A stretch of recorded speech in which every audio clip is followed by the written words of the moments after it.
now leading to the events of October 12th, 2024. And I apologize, it took me 27 minutes to get to this, but I figure this is the one thing people are actually going to watch because they want to hear my story. So I felt that since I have your attention, might as well tell the story as a whole.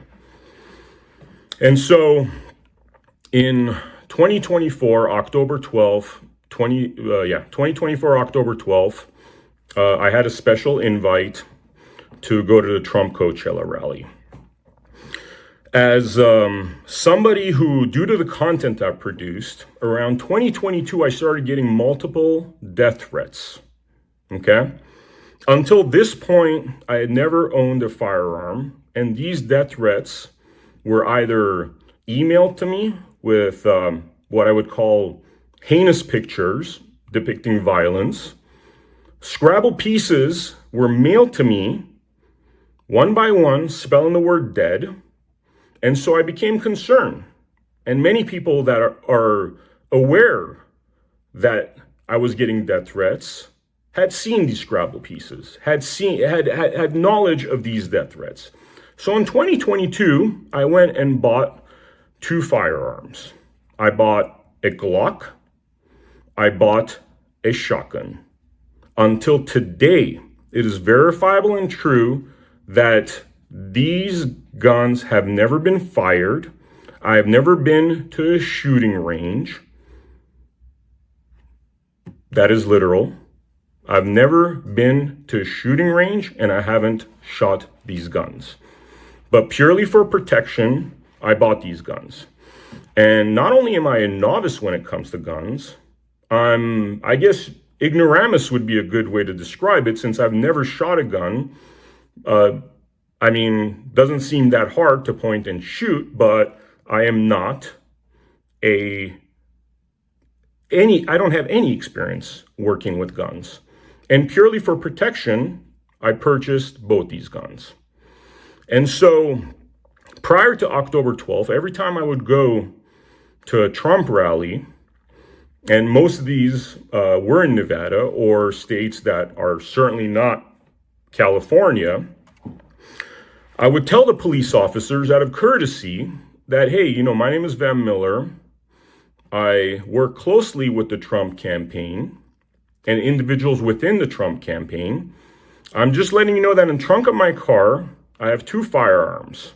I'm certainly not going to take these firearms into the actual rally location. And by the way, there's metal detectors and stuff like that. So it's not like that is even possible. But I would clearly tell them that I got in the back of the truck. And the reason I would tell them this is because God forbid somebody broke into my truck or something. I want them to be aware of what was in there. And it was simply a common courtesy to the police.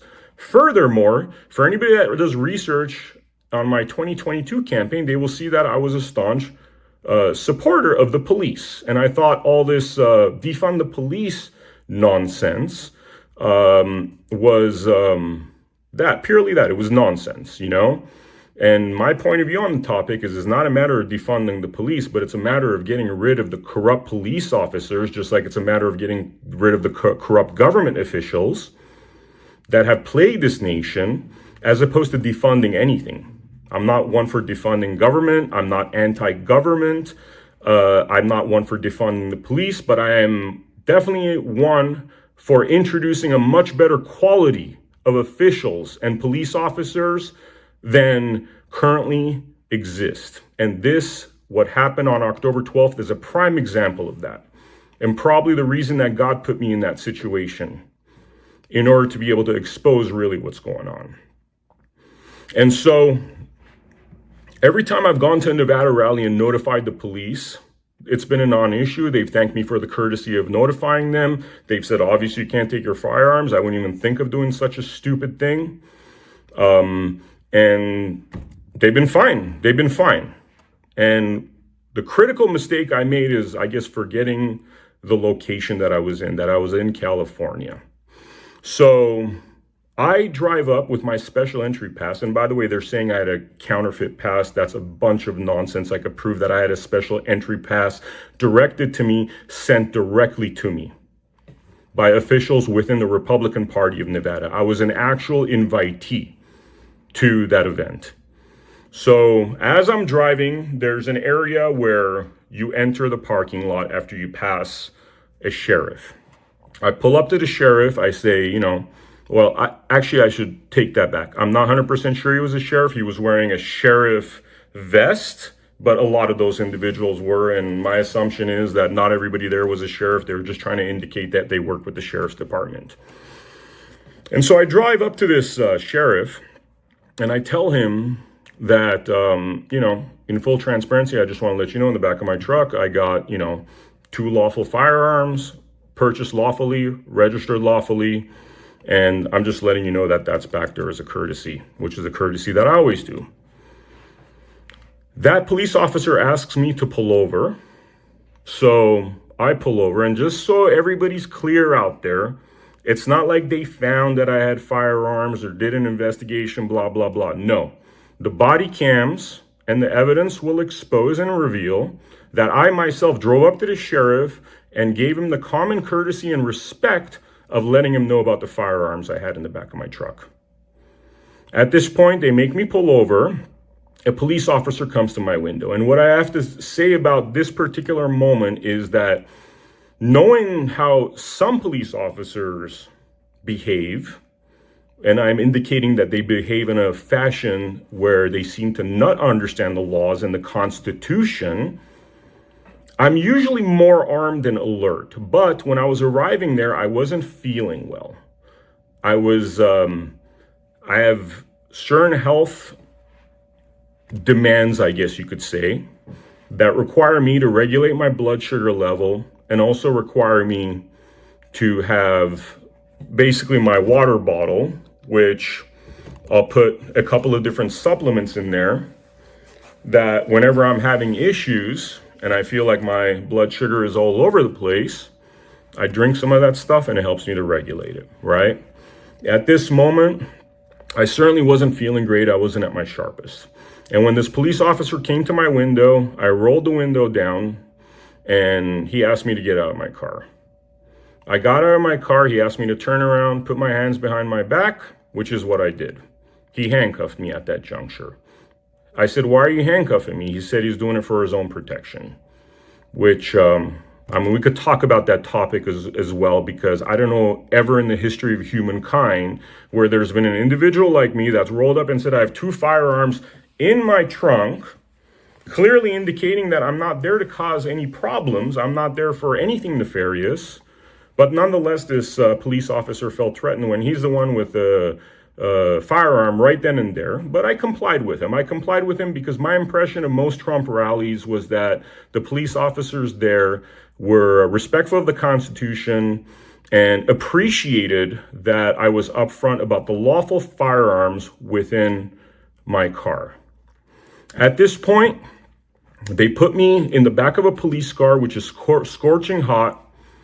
And frankly, I'm feeling faint at this point, and I'm having difficulty speaking. I've been driving for hours, and frankly, I had to go to the bathroom very badly, to a point where it was giving me a headache, and my blood sugar being off, me being in the back of that truck or police car in the scorching heat, which was akin to a sauna, was really causing me health problems, causing me heart palpitations, causing me breathing issues.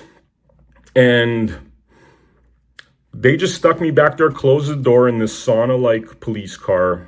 And it came to a point where I had to start knocking on, I should say knocking. I was hitting the door with my feet because my hands were handcuffed behind my back. And I'm just trying to make noise so that I could get their attention, because I've been inside there for an hour. And if you could imagine, with your blood sugar all over the place, heart palpitating, being in a sauna-like environment is not the healthiest situation to be in. I actually felt like I might faint and be hospitalized. And finally, the police officers come there. I pretty much begged them to get my water, which has 2 supplements in there that could have helped my health. They refused to, because they're like, what if there's something in there? And I know what they're trying to indicate is that there's cyanide or something in there, and I'm going to drink some of it and off myself, because they were onto this insane theory that I was there to cause harm. And so they refused me what I needed, which was my medication. They kept me in the car. They did turn on the AC after what was hour, I don't even know. And it's hard for me to know the exact time. It could have been an hour, it could have been an hour and a half of this torturous experience. I don't know, because frankly, I was too lightheaded and I was almost fainting. When I explained to them what was going on, they said, we could take you to the hospital. I'm like, rather than take me to the hospital, what if you just get me my water? And they refused to do so. And they gave me, one of the police officers put water in front of my mouth and poured it in there and stuff. Eventually, they did give me my water bottle, but that was hours later. So, at this juncture, I'm in the back of the truck and I'm demanding from this arresting police officer that I get my one phone call, which he refuses. He also refuses to tell me what's going on. He does ask me, well, he does come up to me and say that, and this is again reflected by the body cameras, which we're going to be doing a FOIA request on, or I should say a FOIA demand. There was another avenue to this, which is internal affairs report, that I was told it was a way to go and attain those body cam recordings. So what this body cam will expose is that this police officer came up to me and he basically said that, look, we just want to make sure your law firms are properly registered, that they're lawfully purchased. You know, I say, sure. I tell them the exact locations of the firearms. I tell them they're welcome to grab the firearms and I have nothing to hide. And this was done under the guise of they just need to run serials to make sure that this is part of the National Registry and that it is indeed my firearms. Well, next thing these guys do is that they completely ransack everything in my car. And when I say ransack, I had 3 suitcases in there, including clothes, including crucial medication and supplements, including my laptop computer and iPad, camera equipment, tripods, recording equipment, basically all the equipment I would need in order to produce content. And to be very clear, I wasn't there under media. I was there as a special guest, and I wasn't taking any of that equipment in there because I was not there as media. But I had been in Los Angeles prior, and that evidence will show that I had gone from Nevada to Los Angeles for the purpose of attaining content, and then I went to Coachella. So I just happened to have this stuff in my car, which is all my equipment, hard drives, and all the things that I've stated. And so at this juncture, they go into such forensic detail with tearing my car apart. There's bomb sniffing dogs there. They're looking at the serial numbers. They're opening up everything in my car. I mean, they're checking the mufflers. They're checking underneath it because obviously they were on this, frankly, idiotic notion that I was there to cause harm. And mind you, the right thing I believe to have been done is when I asked the police officer, hey, I have firearms. And I actually said, like, when I first drove up there, I said, look, if it's an issue, I could do a U-turn and go away because, you know, I understand, you know, because I could tell from his reaction that he wasn't reacting the way our Nevada police would have reacted to that sort of comment. And I said, look, man, I could just turn around and go, man, I don't even need to go to this rally, you know, but they chose to have me apprehended and arrested, right? So they ransacked the crap out of my car, and lo and behold, they find absolutely nothing. I think it was clear that this was an attempt to find incriminating information or evidence upon myself, because carrying a firearm is protected by our Constitution. And say they found other, you know, something nefarious in there, that would clearly be a way to justify what they were doing. But there was no justification. During this time, I hear this arresting officer call me a maggot and one of those dumb Trump people to a female officer. And he didn't know that I had overheard what he said. And at this point, it becomes very clear that this arresting officer's goal was to make an example of a Trump supporter, was to persecute a Trump supporter having nothing to do with the law. That was very clear. by his behavior, by how he spoke with me. And so they tear my car apart, and clearly they find nothing. Then this arresting police officer comes back and says that they're going to throw me in jail and that they're going to impound my car. Tow truck comes eventually, takes my car with all my equipment, my clothes, my medication. And this clothes that you're seeing me wear, the jeans that I'm wearing, I've been wearing for now, it's the third day. After spending 4 hours in a car, at least 1 to 1.5 hours of which was a sauna. So you could imagine Coachella, I'm standing outside sweating, I'm inside a car, I'm sweating. So right now I feel gross, to be very clear. And so they take everything, they impound it, okay? Now, this arresting officer comes up to me and says, the Secret Service and the FBI want to speak with you, okay? And this is when his narrative started, I guess, falling apart, because he told me that, there's a serious situation, there's been assassination attempts on Trump, blah, blah, blah, and they're going to investigate this, they're going to interrogate you, blah, blah, blah, right? And so now we're about 3.5 hours into this ordeal, I would approximate. And this arresting officer drives me to an RV where the feds and the Secret Service are stationed. Now, what occurs to me is that the fulcrum in all this event is this one arresting officer. He's the one passing information to the feds, to the Secret Service, and he's the one coming back to me and relaying this information, although it was very clear that he was skewing this information. So, and I will explain why. So we go to this RV, he steps out of the car, and at this point, as hot as it was before, now it's freezing inside the car. Just a little detail, I'm talking like, and by the way, I'm in sandals and a shirt because I showed up for desert weather, and I'm in this freezing cold car. I would approximate now it's 6:30-ish or so p.m. He walks out of the car, he has a conversation with individuals that are Secret Service and feds. And he's in this conversation, which I'm watching through this kind of grid that they have in the back of the trucks, that kind of prison grid looking thing. I could tell from the reaction of the Secret Service and feds that they're just not kind of buying his story. They seem very disinterested. And what I would also assume, and all of our research, the FOIAs, the body cams, all that stuff's going to reveal this, because this is going to turn into a major lawsuit. And I'll tell you how major this lawsuit is in a moment. So in this interaction, they seem very disinterested, right?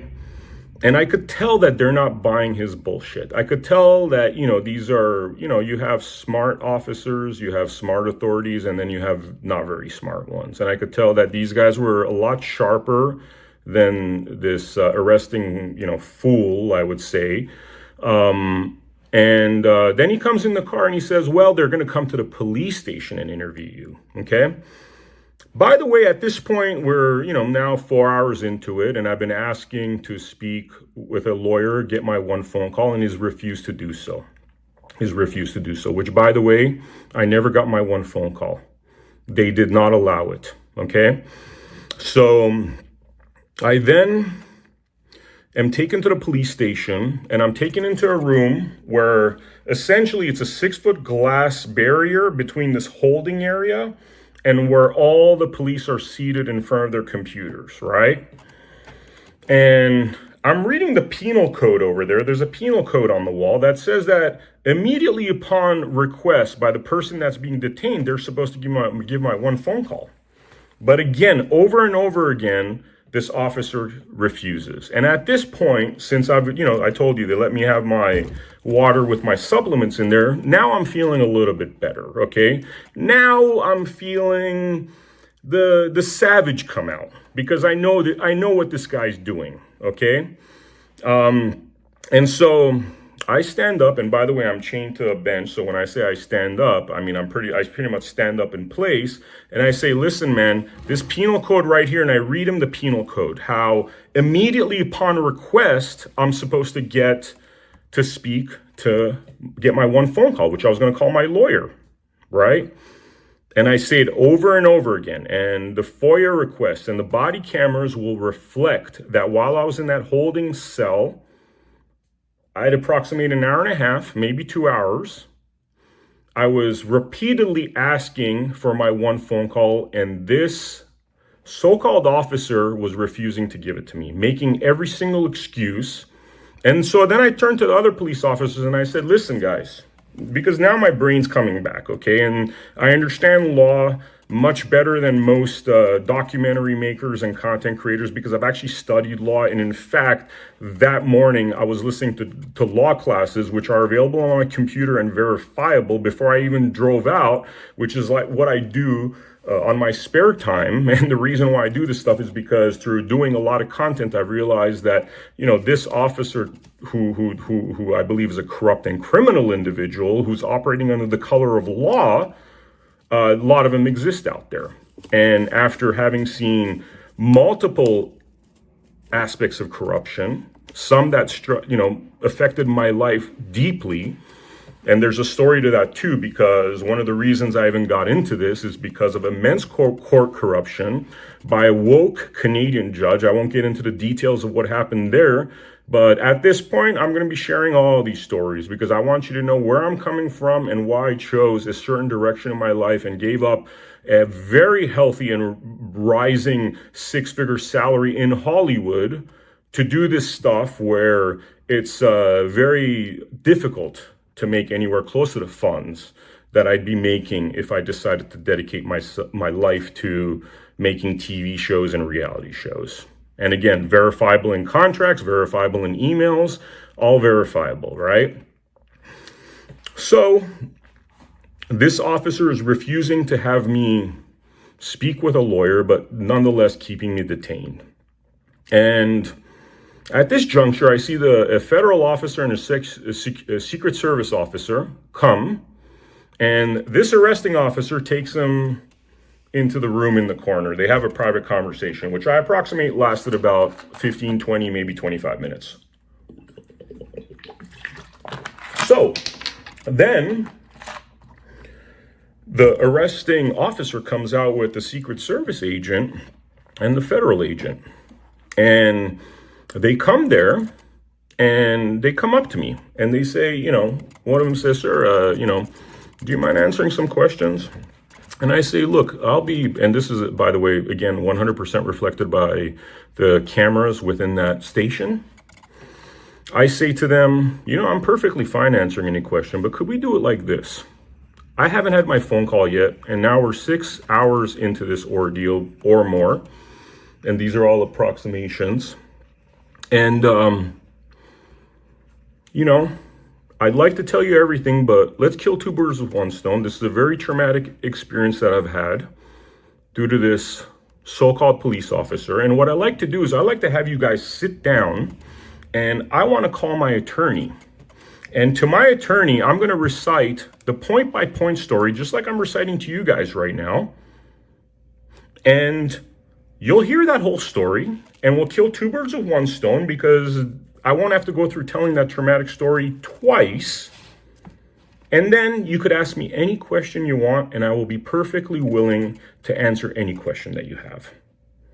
And that includes, for the press members that have contacted me, I've actually put my phone on airplane mode because I've gotten 1,000 phone calls. I mean, that's a bit of an exaggeration, but like my phone's literally been ringing off the hook since this story went viral due to whoever out here decided to make that viral and dig themselves a very, very deep hole, right? And so I tell that to the Secret Service and the feds, and they look at me, and then they look at the officer, and they walk away. They walk away, they go inside the room, and then the arresting officer comes out. He tells me we're taking you to the jail. He's taking me to the jail. I say, wait a minute, man. You told me the Secret Service wanted to talk with me and the feds wanted to talk with me, which from the point that they apprehended me, I was looking forward to that, because I was looking at the feds and the Secret Service as being higher IQ individuals and not driven by some sort of agenda of this incredibly corrupt police officer. And so I wanted to speak with them because I knew that if I speak with them, they're going to realize that there's nothing nefarious that I'm here for, and that this knucklehead over here, this so-called police officer, is really doing this to make a political point, to damage me, to cause me harm for his agenda or the agenda of whoever else was involved in these crimes against me. And I will say that clearly. These were crimes against me by police officers operating under the color of law. And so when this arresting police officer returns, he says, they don't want to speak with you anymore. They're all good. They said it's fine, but I'm still taking you to jail. Again, this is reflected in the body cameras, which is very interesting that what I'm being called is the third potential assassin of President Donald Trump, and Secret Service and the feds don't want to interview me, that they don't see any value in interviewing me. I mean, think about that. Think about that. And understand the degree of flat out bullshit that's involved in that. Because if I was a serious threat, you think the feds and the Secret Service would just be like, no, we don't want to interview him. It's all good with us. No, because these feds and the Secret Service realize that this knucklehead over here, this arresting police officer, is digging himself a deep hole. And they didn't want to get the federal government involved in that. And you know what? They did the right thing, because they left this as a state issue. Because, they knew that this guy was making a mistake. I mean, this is an assumption, but it's a very apparent and clear assumption, because they would not behave that way and just let me be if even 1% of what this arresting police officer was insinuating. At this juncture, this arresting police officer takes me to jail. I get fingerprinted. I get my mugshot taken, which honestly, I was part of me, as distraught as I was, I'm like, cool, I got my own mugshot now. You know what I mean? It's like, I'm in great company, Apparently, when you try to do the right thing in this country, mugshots are what happens, So I was, I'm thinking in the back of my head, I'm like, I wonder how my mugshot's going to look against, next to President Trump's mugshot, And they put me in a prison cell where I was for about 6 hours. I was placed next to, or a few doors down from, what seemed like a mentally ill individual who was banging on the walls and doors for the entirety of the time I was there, or almost the entirety of the time I was there. And by the way, I still haven't gotten my phone call. There was a phone in the room, but when I tried to call, and this is also evidence, by the way, my friend Steve, who will say that I tried to call him and the phone wasn't working. He couldn't even hear me. Then I walk to this buzzer thing and I buzz him to let him know, hey guys, the phone's not working. I still haven't had my phone call. We're 8 hours into this nonsense now. And that's ignored completely. I never got my phone call, right? So they bring another gentleman, tattoos all over himself, look like, MS-13 type of gangster guy, and I'm wondering, what the hell am I doing here amongst these individuals, I'm well into my 40s and I don't even have a misdemeanor. There's never been a history of any crime that I've done or even been accused of. And I'm sitting here in a jail cell because I'm a Trump supporter, because I'm a lawful carrier of firearms, now in California, in a jail cell with what seems like one incredibly mentally ill individual, a few doors down, and a guy across from me that looks like he's an MS-13 gangster, and was, doing things like shadow boxing and, took his shirt off and all that kind of stuff, right? I'm released around 1:15 a.m. They give me some papers to sign, and they say if I don't sign these papers, then I can't be released. So I actually have this in front of me, and if you look at it, here, right there, I sign it, my signature, under duress. I sign everything under duress because they told me that unless I sign these papers, then I would not be released. So I signed it under duress, which is a nifty little trick I've learned as well as other things, just being an avid studier of law and really trying to have a protection mechanism against these monsters like the arresting officer who try to violate your rights. They give me a ticket. That's what I just showed you over here. They give me a ticket from the sheriff's county, okay, which is interesting because they usually don't give you a ticket if they're accusing you of some kind of felony. What they ticketed me for, and this is where my ignorance about guns, I guess, caused damage here, is that they ticket me for, here, loaded firearm. So just to explain that, the two guns that I have, one's a shotgun, one's a Glock. The shotgun's never been loaded, and yes, that is verifiable. That has never had a cartridge put in there, right? The Glock is loaded, and, frankly, it's loaded, and in Nevada, that's not been an issue. I did not know that in California, you have to separate the mag from the gun. I learned that lesson, I guess, now.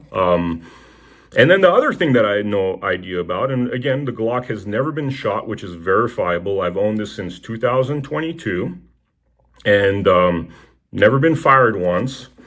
Because frankly, I'm like a kindergarten student when it comes to guns. I just have never shot a gun. I've never gone to the, shooting range. The only time where, due to a knee-jerk reaction because of death threats that were sent to my house, that I had ever interacted with guns was buying the gun. And then I open carry in Nevada sometimes for safety reasons, but the gun's never been shot. When I purchased the gun, and this is another fact I found out that I didn't know about, I guess the mag was a double mag or something. I had no idea what's a double mag or a single mag. All I know is when I went to the gun store, which I remember specifically, the guy selling me the gun had a shirt that said, "Do not Californicate in Nevada." That's what they were all wearing, which I thought was funny, having moved from California at that point. And, looking like a California guy, looking like I just rolled out of Hollywood and stuff, I had to tell him, I'm not one of those California guys. I'm actually a hardcore patriot. I don't believe in this woke nonsense. And he recommended that I get this particular kind of mag because it held two lines of bullets, I guess. I remember specifically calling a friend of mine who's a gunsmith. I asked him about it. He said, yeah, man, get the one with the double instead of the single. And that was the last I remember any distinction between double and single. So the thing that they cited me on was basically that. Here's the ticket. If you guys want to take a snapshot right there. And what they cited me on was those two things. That I had a loaded firearm, which is the Glock, and I guess one of the mags was double mag instead of a single mag. And I had no idea that in California that's a bad thing. Certainly in Nevada, that's never been a bad thing. Certainly in Nevada, I've told countless numbers of cops, or something close to a dozen, because not only when I go to Trump rallies, but a few times I've been pulled over, the cops ask me, hey, do you have any firearms? I've told them things like, yeah, if I have it in the glove box or I have it in the back. They've thanked me for telling it. Is it loaded, sir? Yes, it's loaded. But most smart cops could realize that I'm not of the ilk to, cause harm, especially when cops pull me over and the first thing I do is put my hands out the window, because I've learned from experience that that gives them a sense of comfort. They know that, they could see your hands clearly, your hands aren't concealed somewhere, and, it's all about, behaving in a way that gives them a sense of security, because there's all sorts of bad people out there that would cause harm to a police officer, And so they give me a ticket. I leave the police station, long and short, an adventure begins where I can't even find a room. This guy's Ubering me around. I'm trying to find where my truck is because I'm trying to retrieve it. They don't even give me the address of the truck company. They don't even give me a phone number. They say, oh, the name of the truck company is so-and-so. And so, tow truck company. So I have to now research that. I can't get a hold of the person. We actually show up to the lot with the Uber. Again, all evidenced across my Uber history. Also evidenced by the guy that drove me. I'm sure he could be tracked down. He'll tell the whole story about how I was pretty distraught by this whole experience and told him exactly what was going on. We had a, nice little laugh about corrupt cops and the history of hip hop. And he filmed that whole interaction, by the way. So he has actually a camera in his car where I tell him this whole story as he's driving me around from the tow truck yard to a 7-Eleven where I had to get food because I hadn't eaten over, at that point, I don't know, noon was the last time I ate. So we're talking about 13 hours in now, where I'm pretty much running on coffee, burning a hole in my stomach. And go to motel to motel to all over the place until we actually find a vacant room. I end up in this place that, what I would describe as a bottom barrel, like one of those 2-hour joints. Honestly, I spent half the night hearing sounds of intercourse coming from next door, loud. I almost want to give that guy an award and stuff because, damn, it was like, this was a marathon, but that's been my experience. And I can't get my truck back. I can't get my equipment back. There's at least $250,000 worth of my equipment and an intellectual property in my car. I can't get my medication back, which, I can't say I'm feeling great right now because every day I take supplements to, help my health and stuff. And I haven't had access to that. They refuse to give it to me. They're unlawfully holding all my equipment because fine, you impounded the truck. And by the way, I can't even approach getting my truck back till Tuesday because we're in a long weekend. Hence, I'm stuck in this area until Tuesday. Although I must say, I am seriously considering grabbing an Uber and getting the hell out of here because I don't feel safe with the kind of things that these guys have said. I don't feel safe. I don't feel safe with the mistakes they've made. I think they understand the liability that they put themselves under. And I believe that this nonsense article that they put out is part of probably mitigating their liability. Although the lawyers I've spoken with, the authorities I've spoken with have told me the following. So while I was at the police station, I want to know one thing and how that ties into the lawyer aspect. I'm one for instinct. I feel like my instinct has served me right. When my blood sugar was better regulated and I entered, I guess what you call savage mode, I told this officer specifically, based upon the information I had at that moment, I said, this is going to cost your badge. And this is on the security camera of the police department. I said, this is going to cost your badge and this is going to cost you, your police department, at least $2 million. This is what I told them, right? Now that they've done this and gone viral with it, that represents me as the third potential assassination attempt of Donald Trump. We're talking in the hundreds of millions right now. We're talking about investigations. And what I want to investigate is multiple things. First of all, this arresting police officer, I believe it is my hunch that he has a deal with the tow truck company where they're splitting the proceeds of unlawfully impounding my truck, all my equipment, my medication, my clothing. So I believe there's a little payola there. What makes me think that way? Well, again, if you research my history, once you've done, 800 something interviews, produced something like $200 million worth of content, interacted with so many individuals in the know of what's happening on the streets, what happens with corrupt cops, this is a regular thing. I believe this guy had a payola thing going on, and that $3,000, $4,000 that this nightmare is going to cost me this proceeds of that are going to be split, I believe, when they investigate what's going on. In terms of the defamatory, nonsensical statements, they've already released a series of lies. For example, that I had a fake pass, which is easily verifiable that it's not fake, easily verifiable. I have email evidence, multiple emails directed to me giving me the pass. They said something like I had a fake press pass. I never walked in there with a press pass. Their footage will reveal. I told them I am a member of the press, and I started talking about that once I started feeling nervous about the intentions of what was going on, to let them know that, I have some teeth, guys. I have some teeth. So if you think like I'm some schmo that you're going to knock over and, just walk all over, you have it really, really wrong. You have it really wrong. And so I wasn't there under a press pass. That's a lie. The evidence will reflect that it was a special invitation. And pretty much whatever they've released is like outright lies, which now brings up the question, why? Why would you do that? Why would you do that when it's clear that the Secret Service and the FBI couldn't care less? Like they didn't believe this police officer? Why would you do that? Why would the police department as an institution do such a press release that would put him in hundreds of millions of dollars of liability? That's the question. Why would they do that? Why would they do that? You know what the answer to that is?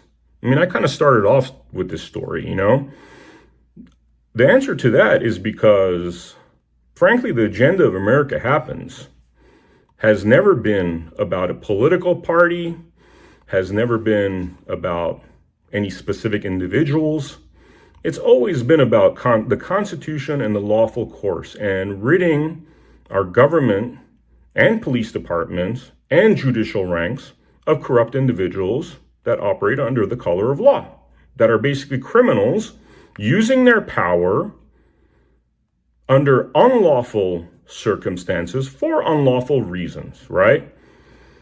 So, I guess I could end this in saying that, this police department, this police officer has created quite a predicament. I am concerned that, I think to themselves, I think to myself, if they realize the calamity they're under, they literally created hundreds of millions of dollars worth of liability, slandering my name as a potential assassin. That is just absolutely insane. Absolutely insane. And you'd wonder how these officers could be so inexperienced and so foolish to think something like that is okay and put their entire department in jeopardy for such unlawful actions.